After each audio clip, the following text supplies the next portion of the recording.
मृत्यु का अर्थ है अंत। उदाहरण के लिए एक कार है जिसके पुर्जे घिस चुके हैं और वह मृत हो गई है, उसका अंत हो गया है। और उसी प्रकार मृत्यु से भौतिक शरीर का अंत हो जाता है। परंतु आत्मा जो अमर है वह मृत नहीं हो सकती। प्रत्येक रात्रि को नींद में आत्मा भौतिक शरीर की चेतना के बिना रहती है, परंतु यह मृत नहीं होती। मृत्यु केवल एक लंबी निद्रा है जिसमें आत्मा भौतिक शरीर की चेतना के बिना सूक्ष्म शरीर में रहती है। परंतु जब हम सो रहे होते हैं, हम मरे नहीं होते और ना ही हम पूर्ण रूप से अचेत होते हैं, क्योंकि जब हम जागते हैं हमें याद रहता है कि हमें अच्छी नींद आई या नहीं। इसी प्रकार मृत्यु के बाद की अवस्था में हम मरते नहीं हैं। जीवात्मा के संदर्भ में हम जितना जाने उतना कम है। इसलिए आज हम इसी विषय पर विचार विमर्श करेंगे और आपको एक अनोखी जानकारी से अवगत करवाएंगे। कृपया वीडियो को अंत तक देखें और चैनल को सब्सक्राइब अवश्य करें। विलंब न करते हुए आरंभ करते हैं। मृत्यु जीवन का शाश्वत सत्य है। इसे कैसे सुखद बनाया जा सकता है जिससे जीवन उन्नत व समृद्ध बन सके। दैवीय शक्तियां हमारे जीवन को उन्नत बनाने में सदा सहयोग करती है। अज्ञानवश मनुष्य स्वयं ही अपना पतन कर लेता है, जिसके लिए प्रकृति कतई जिम्मेदार नहीं है। मृत्यु के बाद एवं पुनर्जन्म के पूर्व जीवात्मा अपने कर्मों के अनुसार स्वर्ग नरक की अनुभूति करता है।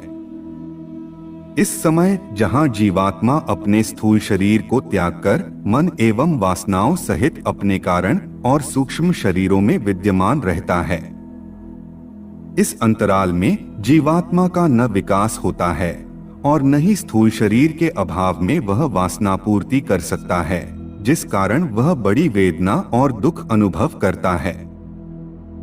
वह पुनः स्थूल शरीर धारण करने की इच्छा रखता है, किंतु विधान के अंतर्गत निश्चित अवधि के बाद ही उसे अपने कर्मानुसार स्थूल शरीर प्राप्त होता है।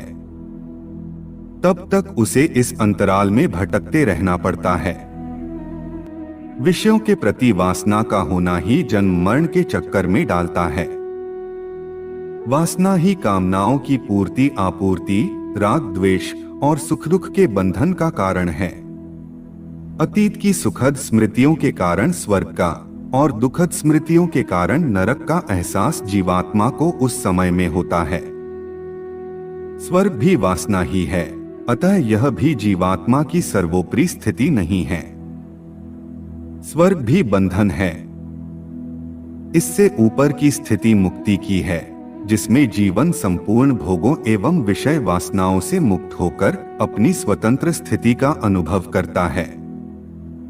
यही आत्म अनुभूति है। इससे भी ऊपर की स्थिति भक्ति की है, जिसमें जीवात्मा पूर्ण समर्पण भाव से परमात्मा के शरणागत होकर प्रभु प्रेम का आनंद पाता है।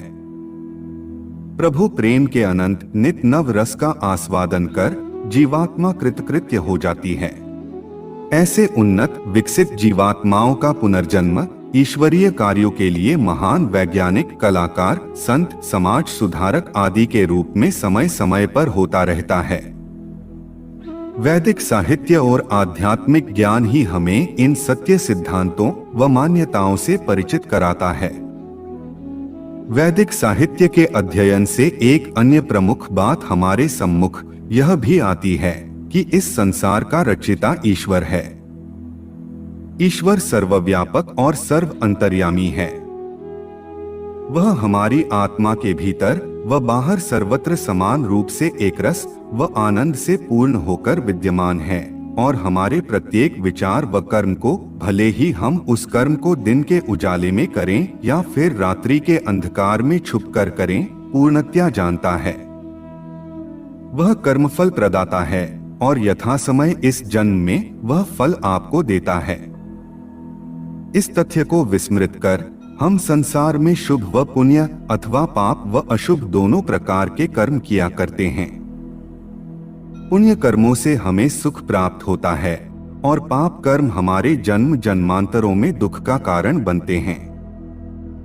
इन दुखों से बचने के लिए ही परमात्मा ने सृष्टि के आरंभ में हमें वेद ज्ञान दिया था, जिससे हम कर्म के स्वरूप व उसके महत्व को समझ सकें और पाप कर्मों से बचकर अपने जीवन की दुखों से रक्षा कर सकें। परंतु देखा यह गया है कि बड़े बड़े विद्वान भी पाप करने से पूर्णतया बच नहीं पाते। बड़े बड़े विद्वान व धर्माचार्यों में पूर्ण विद्या नहीं होती, उनमें भी कम व अधिक अविद्या व उसके संस्कार उनके चित्त में होते हैं। विद्वानों से भी अशुभ कर्म व अपराध हो जाते हैं, जिसका परिणाम दुख होता है। उनके लिए इस बदलती दुनिया में कुछ भी स्थायी मूल्य नहीं है, यहाँ कुछ भी वास्तव में सार्थक नहीं है। उनके लिए जीवन में कुछ भी ज्यादा मायने नहीं रखता है। वे बाहर निकलने और आजाद होने की चाहत रखते हैं। इस तरह मुक्ति मोक्ष की तलाश उनके लिए सबसे सार्थक गतिविधि बन जाती है। उनके लिए इससे अधिक मूल्यवान कुछ भी नहीं है, क्योंकि वे देखते हैं कि स्वतंत्रता ही एकमात्र तरीका है जिससे वे अंतहीन और अपरिवर्तनीय खुशी प्राप्त कर सकते हैं। तो फिर यह कहना संभव है कि जीवित प्राणियों का केवल एक ही लक्ष्य होता है, और वह एक लक्ष्य है खुश रहना। वे जो कुछ भी करते हैं इस आशा से करते हैं कि इससे उन्हें खुशी मिलेगी। हम आशा करते हैं कि आपको यह वीडियो अच्छी लगी होगी। अच्छी लगी हो तो लाइक करें, कमेंट करें और चैनल को सब्सक्राइब अवश्य करें। मिलते हैं एक और ज्ञानवर्धक वीडियो के साथ। तब तक के लिए जय जय श्री राम।